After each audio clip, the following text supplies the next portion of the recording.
And there you are. It's so good to see you, Hidden Nation. Welcome to the studio. It's Josh Carey here. It's your hidden entrepreneur. Hidden Nation, let me ask you a question. How far are you pursuing fame or fortune as a path to what you would describe as your happiness? I think you know what I'm getting at here. So many of us are on this path seemingly to pursue an end result of a future goal of happiness. And I know you know my point on all this is that you can be happy right now where you are. As we're going to see, it's not necessarily easy, and this isn't going to be an episode of, well, just choose happiness and just get to it and you can make it happen. There's a much bigger picture here. Get this, we're joined by the author of the book, Happy Adjacent, and our guest is Danielle Diamond. She spent her entire life, her upbringing, her childhood on the front lines of quite literally rock and roll fame and fortune. Ferraris in the driveway, rock stars that you know and love today in her house, at her table, having discussions with her. This is the real deal. And we're going to flip what it means to be happy and what the pursuit of fame and fortune really means on its head. Danielle, welcome to the program. Thank you so much for having me. I've loved our we had a little pre-conversation, which was already exciting. So yeah, I want to read something from one of your press releases that is going to help frame the start of our conversation. Sure. You wrote, "From the outside, it looked like we had it all. Backstage passes, celebrity friends, limousines in the driveway. But when the limos pulled away, my mother was still fighting for her life. Happiness wasn't a given. It was something we were all desperately chasing and never catching."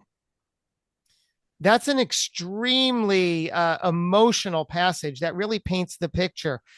I want to set the tone here from you. How would you describe what that means about your upbringing in childhood? I was living this complete juxtaposition. From the outside, people saw, limos in my driveway. I'd bring my friends backstage to Van Halen. We'd have front row seats. The guys would be hanging out in our backyard at parties. We, drove nice cars. I wore great clothes and my life looked really great from the outside. But most people didn't know that when I would go home after school, I would pause at the door and take a deep breath and say to myself, please let her be alive, because my mother was constantly trying to commit suicide. Constantly? I mean, constantly. No, I understand. Once a year, yeah, at least. So, yeah. And how were you processing that as a child? What tools did you have? none. I had zero tools because it wasn't talked about. I often wonder now if I was going through that, or even my mother, if she would still be alive, if there was, as much as social media can drive me crazy, and I think it's in many ways it is the demise of our mental health. It also does open up that community for people to feel seen in their struggle.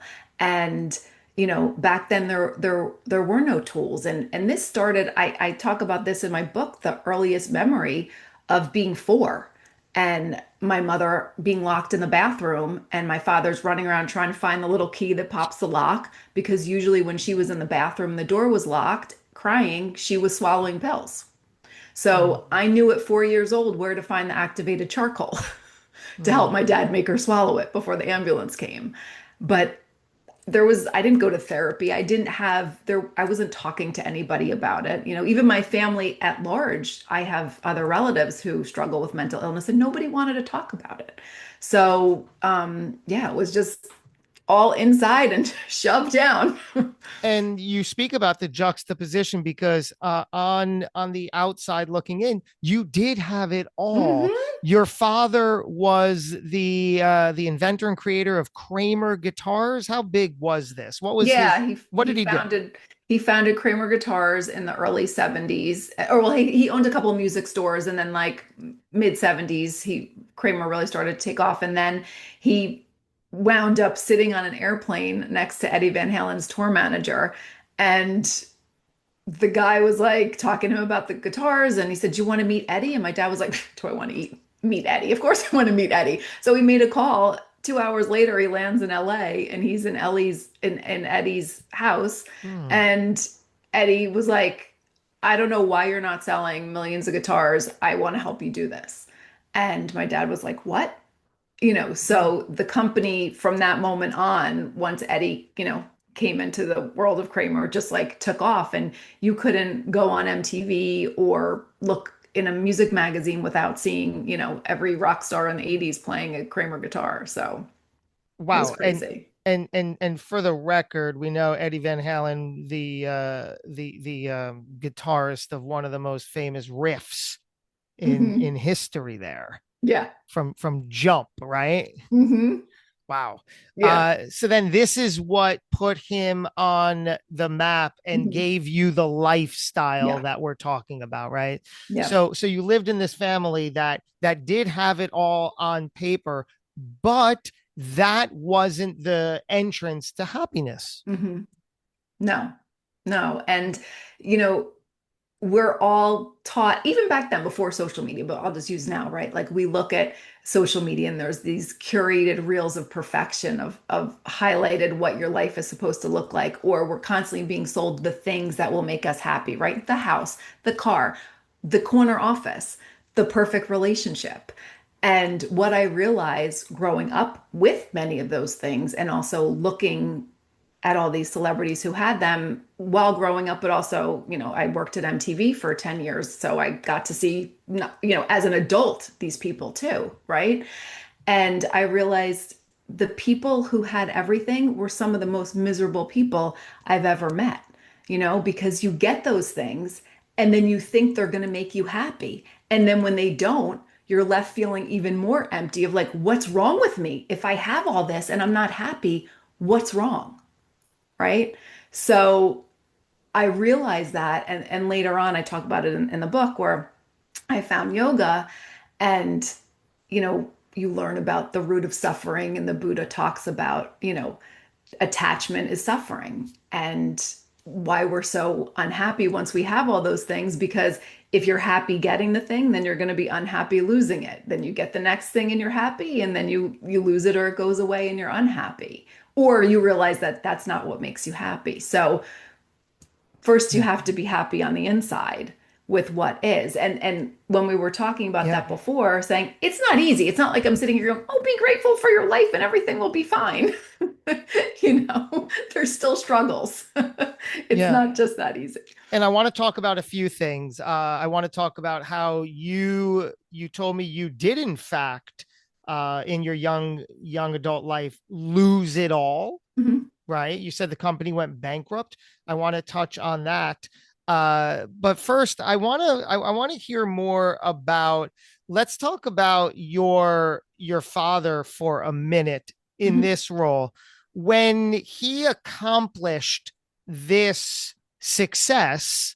Was there a shift in at least a version of happiness that you thought you've achieved as a group, at least, or a family? Yes, in the moment, there were definitely times when I felt like it because truly I believed, yes, my dad wanted to be successful. He's an entrepreneur. He wanted to build this company for himself and his own success. But I believe that he also thought that he was building this for my mom. And so if he could give her the fancy things and the luxury vacations, and that he would fix her. And And it didn't, you know? And it's one of those things where for the people who live with somebody else struggling with mental illness, they'll understand this. You're constantly, if you don't understand mental illness, especially as a child, like you said, what tools did I had? I didn't know anything, right? I just knew that my mom was really unhappy all the time. And I didn't understand why, So you start to think there's something, am I doing something wrong? Is it my fault? Is it my job to fix her? And if I can't do that, then I'm not a good daughter. Hmm. And I know that my father felt like that too, that he couldn't make her happy no matter what. What do you say to the person who, because I've heard this before, that some people will say, well, yeah, I'd rather be miserable with all the wealth in the world and the limos in the driveway than my current situation. You know, it's I you do see that all the time, right? Like people say, would you rather have $100 million in the bank and be miserable or have nothing and be happy? And to me, being on having both experience both things, I Hmm. would definitely pick the happy and no money because you can always make more money. You can Yeah. always figure out a way to make more money. Now you're going to make $1 billion? Probably not. That's not everybody gets to do that. But there's studies, and I don't know the exact numbers, but I think Harvard's done these studies on happiness that once your basic needs are met, like when you have food, Yes. shelter, and clothing, there's not that much of a difference between making like $60,000 and $1 billion. And we're talking about a level of A happiness. level of Yeah. happiness, Yeah. right? Because, whether your shoes are from Gucci or from Nike, they're still getting you where you got to go, you know?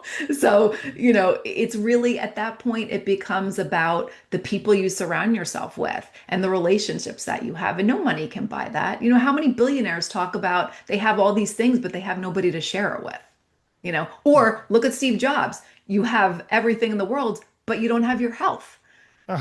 So when it comes down to it, to me, it's like my health and my relationships are the most important thing. Yeah, the phrase I heard you say is be happy about what is right now. And I completely agree with that, as that sentiment is the thing we need to figure out for ourselves. Right. No matter what's happening here, if you can find the happiness about what is right now. So how do we begin to do it? How did you begin to really get that, understand it, and achieve it? hmm one of the main things I had to do was change my belief system. And that took years because From one what of to the what? things, Yeah. well, they talk about in therapy, they talk about your locus of control, right? Where your attitudes and your belief systems shape your worldview, Mm-hmm. which determines your happiness, right? So I grew up in a situation where everything was negative. Something bad was always going to happen. I was constantly waiting for the other shoe to drop. Like I'd walk through that door and be like, is my mother going to be alive or is she going to be dead? So I Mm. constantly was expecting the worst almost to protect myself. Like I Sure. didn't ever let myself be happy because I was always waiting for something bad to happen, right? So once I found yoga and I started meditating every morning, I've been meditating for like 30 years, and that is groundbreaking. We can have a whole nother conversation about that.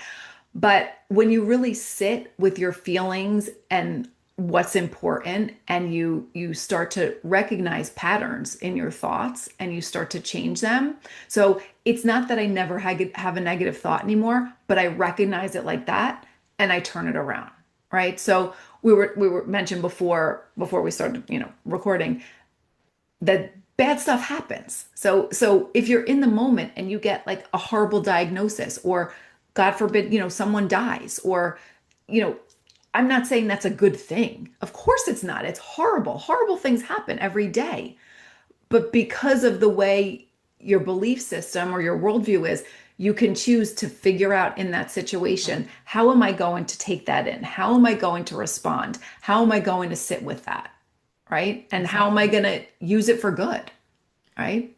Yeah, that's the thing that I feel lucky enough to have understood over the past decade or so, when I turned my life around by choice, Right. deliberately, and took small steps each and every day to this day and beyond to make that happen. It's not about, and this is a very stoic philosophy. It's not about what happens, it's about our reaction to it. And nothing is inherently good or bad. It's our relation and reaction to it. So I latch on to that, and that seemingly keeps me in my version of happy, on a stable course. Right. Is that what you're also saying? Absolutely 100%. I'll give you an example, like something not silly, but something Yeah. Every day that someone can relate to. So I taught yoga for 25 years. And I was a teacher who could do everything, put my foot behind my head, do all the fancy poses and whatever. Well, doing that, I ripped my hips in half and I now need two hip replacements, which is, you know, sucks, right? So I used to run, I used to do yoga all the time. I'm super active, but I can't do a lot of things right now. And eventually I'll have the surgery, but right now I can't do a lot of things. And when it first started happening, I was in this I was really depressed because I was defined by what I could do on the yoga mat as a teacher, you know? And I felt stripped of that. And I had to look deep within at the situation and be like, okay, what am I learning from this? Like, what can I take away from this? This sucks. I don't want to feel like I'm busted and broken, but I'm not dying. Like, my God, people would change places with me in a second, right? So I've kind of taken that view of it, and now it's like, okay, so I can't run anymore. So I go for a walk. Okay, I can't put my foot behind my head. I could still do 20, a bunch of other yoga poses. It's like it doesn't have to look like life doesn't always have to look like what it was, but you could make the best version of it in the moment. Hmm. If you don't mind, I want to go back to your upbringing. Sure. You lost your mom when you were 21, Mhm. sadly. Yeah. How did, I mean, how did life look differently at that point in the confines of this conversation we're having? Right. Well, for starters, it was one of those that was kind of what put me in that mode of waiting for something bad to happen, right? Because she had tried to commit suicide so many times in my life. And I basically, as horrible as it sounds, I was just waiting for that day when it was actually going to happen, you know? So when she finally did die, I was devastated, of course. I was devastated by her death, but I was also devastated by the fact that could I have done something? Could I, I just started working at MTV and I was really busy, production schedules are like crazy and I wasn't going to visit her as much. I felt like maybe I abandoned her. What if I had been around more? Would she have had a reason to live? So I started punishing myself. I developed an eating disorder. I was over exercising. I would ruin every relationship that I started to get into, or just not even let anybody around me because I just didn't feel like I deserved happiness. And I was punishing myself for years. And then I found yoga and, you know, it sounds so corny because I know so many people say it, but I really feel like it saved me. There's a part in the book where I talk about just like in one of the first classes, I just broke, like the teacher said something that just really resonated with me with losing my mother after losing my mother. And I just lost it. And I was like, wow, that's it. Like you know, it's not Mm, my fault. yeah. Like everybody's responsible for their own. It was something about everybody being responsible for their own happiness and their own life, and you can't fix other people, you Yeah. know. You were telling me that your father's company went bankrupt. How old were you at that point?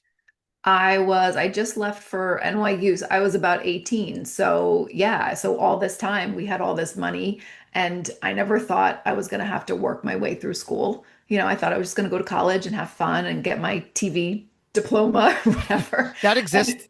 and it was going to be a great time. And I got there and I went to pay my bill and there was like no money. And the company went bankrupt. Nobody had bothered to save any money because we were too busy spending it apparently on all those fancy things. Oh, And I had to work 4 jobs and hustle to get grants and, do everything I could. But, in hindsight, it's one of those things where I wouldn't change. If I could go back and have all that money, I wouldn't change it in a second because it made me who I am. It made me the determined, motivated person, to do the work and not just expect entitlement and have things come to me or I just because a lot of people they grow up mm, with money it's like I deserve this or the world owes me and the world doesn't owe us anything unfortunately we have to earn it ourselves most of us you know yeah. The yeah book title, Happy Adjacent, really great title, by the way. thank you. And I know it refers to the idea that happiness is seemingly so close to us. We brush shoulders with it, but it's just out of reach. And you talk about in the book a conversation where you were nothing special. You were sitting down with Eric Clapton, little conversation. Just And and another he day. had yeah, he had a moment that really allowed you to have the light bulb go off. Yeah, it was, we happened to meet right a few months after my mom died, and his son had died a couple of years ago. So he had been going through that, and you never really, it's not really ever over, the grief, right? It just comes and goes in waves. And we were at dinner one night and we were talking about it, and I was he's like, you work so hard, you this, and he was saying all these things. He's like, you need to like give yourself a break. And I was like, well, I'm doing all this to be happy when I get the promotion and I get the da blah, blah, blah. When I'm the president of MTV, then my life will really begin. And he was like, no, he's like, it's not about all that stuff, and here's a guy who had everything as well. Like he would know, right? He's like, it's up to you. Like you have to work on yourself. And the quote was like, happiness is an inside job, you know. Yeah. And that's when I started to go to yoga and really work on meditation and like working on myself and turning inward and practicing what they call pratyahara, which is just like, trying to sit in silence. And because normally we're always running from ourselves, right? Like that's why so many people don't like to meditate, because they're scared of their own thoughts. Like it's sometimes scary to sit with your own head, and what goes on in there. So so once you finally do, and you really take a look inside of like, how am I causing myself this pain and this unhappiness, right? And what can I do to make it better? Because it's no one's going to come and save you. Yeah, what you just mentioned is the idea of personal responsibility, Mhm. which I give all the credit to. Once you understand that you have to take responsibility for the good, the bad, and the ugly in and around your life, inside and out, and try to make that work. What do you say to somebody who says, "Yeah, I'd like to be happy now and not when more money comes, the promotion comes, the lover comes, whatever comes, but life sucks right now." Right. What do we do about that? How do we reconcile that right here, right now? Honestly, sometimes it's living in the suck. Sometimes it's being in that situation and just recognizing that it sucks, but also knowing that you're going to get through it. And in that moment, what can you find? One little thing that can make you happy or that you're grateful for. And again, that doesn't mean that your whole life's going to change and be great tomorrow, but what can you recognize in your life that is good? Right. So even when I was going through those horrible times and everything felt like it was falling apart, I was so lucky. I was surrounded by great people. I had amazing friends. I had a great family, and I really looked to them. Even though I didn't want to admit a lot of the stuff that I was going through, I knew that I had that. And that's something money can't buy, right? A support system.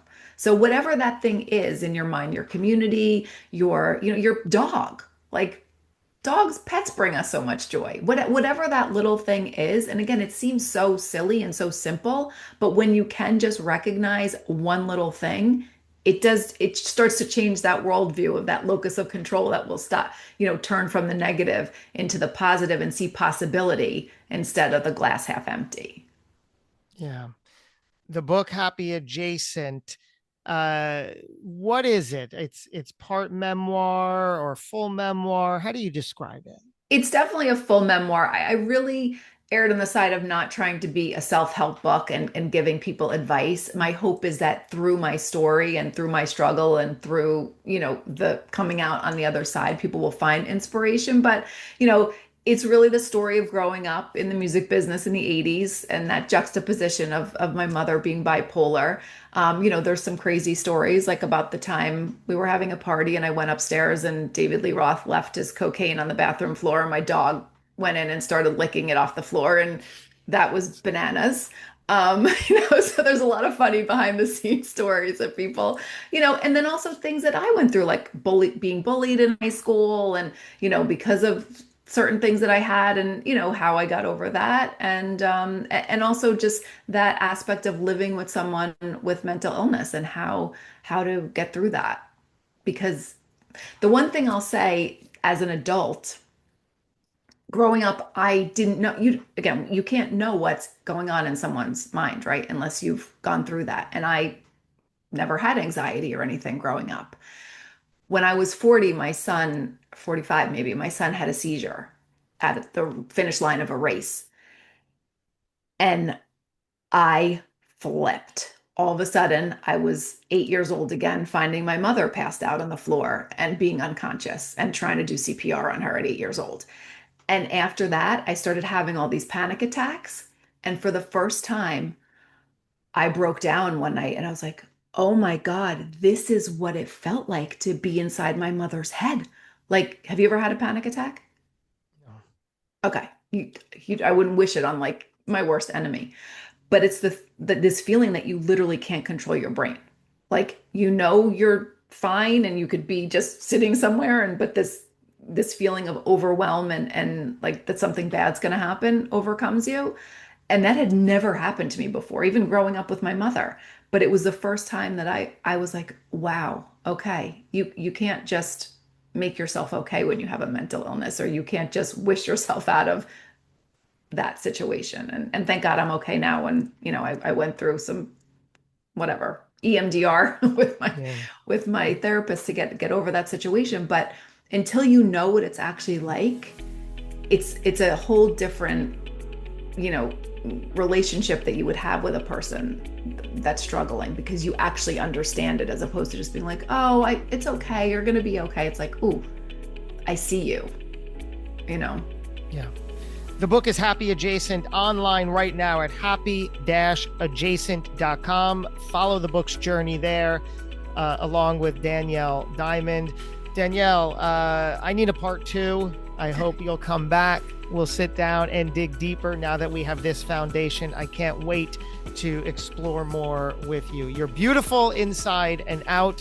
Thank you for being you and sharing all of this. Thank you so much, Josh, for having me. I appreciate it.